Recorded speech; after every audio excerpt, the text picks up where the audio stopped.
하나님께서 우리에게 주시는 말씀은 신약성경 고린도전서 15장 1절부터 11절 말씀입니다. 바울은 은사에 대해서 여러 이야기를 한 이후에 다시 복음으로 돌아갑니다. 오늘 이 말씀을 통하여서 우리가 알 수 있는 첫 번째 내용은 우리가 붙잡을 것은 복음입니다 라는 것입니다. 우리가 붙잡을 것은 복음입니다. 우리 고린도전서 15장 1절부터 4절 말씀 같이 읽도록 하겠습니다. 시작. 형제들아, 내가 너희에게 전한 복음을 너희에게 알게 하노니 이는 너희가 받은 것이요 또 그 가운데 선 것이라. 너희가 만일 내가 전한 그 말을 굳게 지키고 헛되이 믿지 아니하였으면 그로 말미암아 구원을 받으리라. 내가 받은 것을 먼저 너희에게 전하였노니 이는 성경대로 그리스도께서 우리 죄를 위하여 죽으시고 장사 지낸 바 되셨다가 성경대로 사흘 만에 다시 살아나사. 아멘. 바울은 우리가 붙잡을 것이 복음임을 이야기하면서 이 복음을 다시 한번 간결하게 정리하며 전하고 있습니다. 우리가 붙잡을 것은 은사가 아닙니다. 우리가 붙잡을 것은 능력이 아닙니다. 우리가 붙잡을 것은 복음입니다.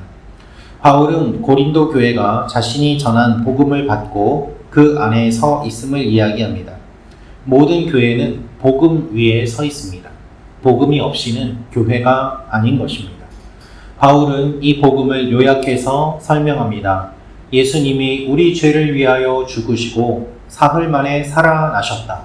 이것이 복음인 것이죠. 특별히 오늘 1절부터 4절 말씀을 보면은 성경대로를 2번 반복하면서 구약의 예언 그대로 예수님이 부활하셨음을 이야기하고 있습니다. 부활은 실제로 일어난 일입니다. 하나님이 말씀하신 그대로 이루어진 사건입니다. 그래서 예수님께서 돌아가시고 부활하셨다는 이 복음 위에 교회가 세워졌습니다.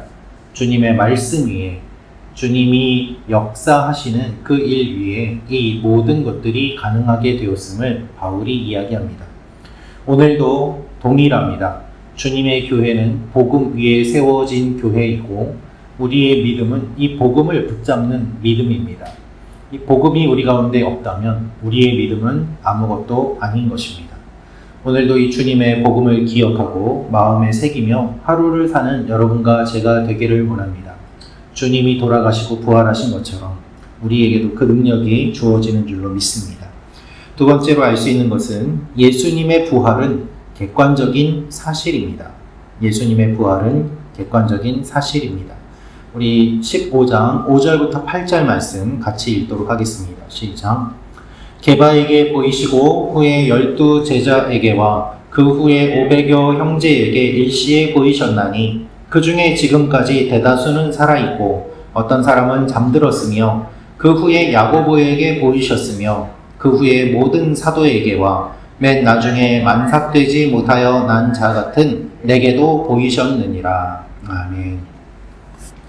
오늘 말씀은 예수님의 부활 사건 그리고 승천 사건을 짧지만 중요한 내용으로 정해주고 있습니다.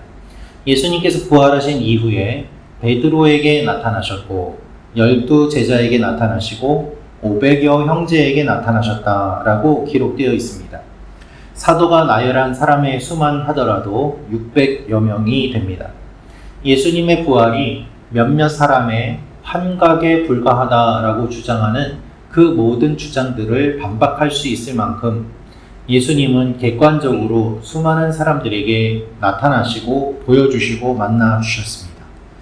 특별히 바울은 만삭되지 못한 자 같은 나에게도 주님이 만나주셨다라고 하면서 예수님의 일반 다른 제자들과는 다르게 자신이 주님의 사도가 된 것이 오직 주님의 은혜임을 겸손하게 표현하고 있습니다. 우리의 믿음은 사실을 바탕으로 합니다. 내가 무조건 믿는다라고 해서 믿어지는 것이 아닙니다. 사실에 근거를 두고 그것을 전적으로 동의하며 허구에 세워진 것이 아님을 우리가 분명하게 붙잡을 때 우리의 믿음이 견고하게 세워지게 되는 것입니다. 우리가 믿는 기독교 신앙은 단순한 고상한 가르침이 아닙니다. 우리의 생각의 전환만을 이야기하는 것이 아닙니다.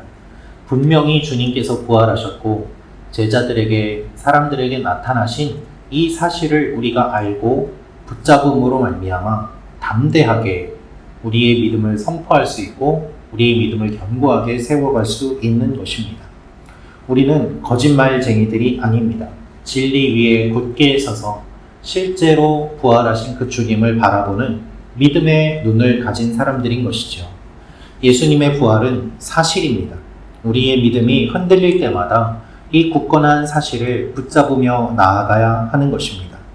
이 사실은 흔들리지 않습니다. 이 사실은 바뀌지 않습니다. 그래서 우리가 말씀을 알고 배워야만 합니다. 굳건한 사실 위에 우리의 믿음이 든든히 세워지며 하나님 앞에 아름다운 신앙의 모습을 보이며 이 복음을 선포하며 나아가는 여러분과 제가 되기를 원합니다. 마지막으로 알 수 있는 것은 은혜를 기억하는 사람은 겸손합니다 라는 것입니다. 은혜를 기억하는 사람은 겸손합니다. 우리 고린도전서 15장 9절부터 11절 말씀 같이 읽겠습니다. 시작. 나는 사도 중에 가장 작은 자라. 나는 하나님의 교회를 박해하였으므로 사도라 칭함 받기를 감당하지 못할 자니라. 그러나 내가 나 된 것은 하나님의 은혜로 된 것이니 내게 주신 그의 은혜가 헛되지 아니하여 내가 모든 사도보다 더 많이 수고하였으나 내가 한 것이 아니요 오직 나와 함께 하신 하나님의 은혜로라. 그러므로 나나 그들이나 이같이 전파하매 너희도 이같이 믿었느니라. 아멘. 바울은 자신이 사도 중에 가장 작은 자라고 이야기합니다. 그가 예수님을 믿고 돌이켜보니 자신은 사도가 될 자격이 없는 사람이었던 것입니다.